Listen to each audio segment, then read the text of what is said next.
అనామిక కళ్యాణ్ మీద అటు అప్పు మీద కేసు పెట్టిన విషయం తెలిసిందే. చేతులారా తన జీవితాన్ని తాను చేసుకునే స్థితికి తీసుకుని వచ్చేసింది రుద్రాణి మాటల వల్ల.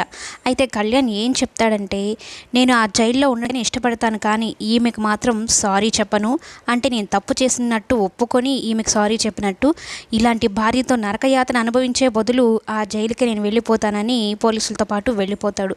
ఇక ప్రకాశం అయితే బాగా బాధపడిపోతాడు.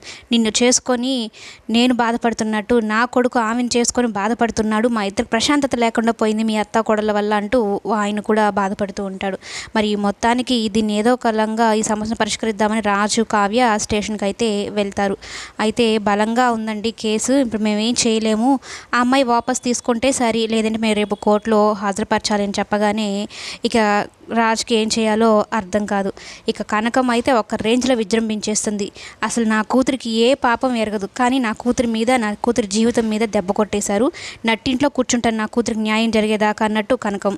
ఇక కావ్య ఇదంతా చూసి అనామిక వాళ్ళ నాన్న దగ్గరికి తల్లిదండ్రుల దగ్గరికి వెళ్తుంది. మీ అంతటి మీరు వచ్చి మీ కూతురికి నచ్చ చెప్పుకొని ఆ కేసును వాపస్ తీసుకురా సరే, లేదంటే ఎక్కడికి వెళ్ళాలో మాకు తెలుసు. కావ్య ఒక్క రేంజ్లో వార్నింగ్ ఇచ్చేస్తుంది అనామిక తల్లిదండ్రులకి.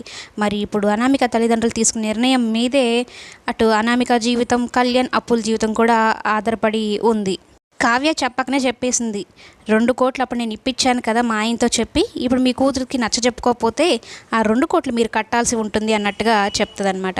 ఇక ఏముంది, దెబ్బతో భయపడిపోయి అనామికని ఒప్పించి కళ్యాణ్ వాళ్ళని విడిపించుకొని వస్తుంది.